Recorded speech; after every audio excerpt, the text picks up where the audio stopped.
person die, like eventually he would either go to heaven or hell, right?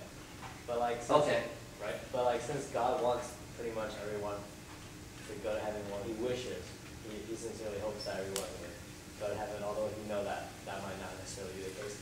Correct. Why doesn't he just create like this rehab where you stay? A rehab center.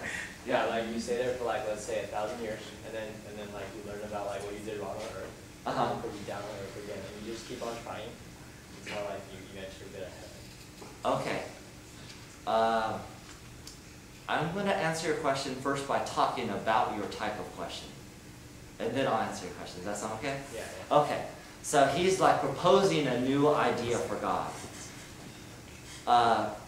In one sense, you could do this ad nauseum. Oh God, why don't you try this idea or try that idea? God just decided to do his idea. So he decided to do it his way. So in one sense, you need to be a little careful about the hypotheticals.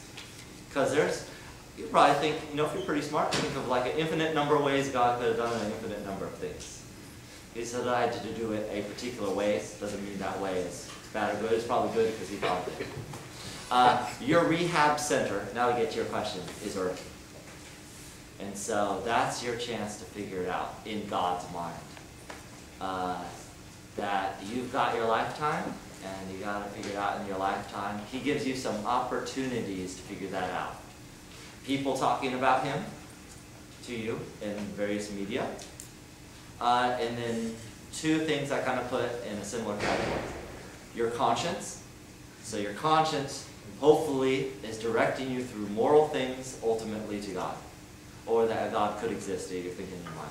Second thing, all things that were created, however they created, through evolution, science, whatever. All things that were created, you look at them, you're like, whoa, that's a cool tree. All I can do is make a teeter-totter or a pulley. I can't make a tree, that's too cool. Somebody cooler than me must have made it. Let me check this out. That's kind of the thought process. So creation and conscience are those two things that he gives you outside of other people come and talk about it.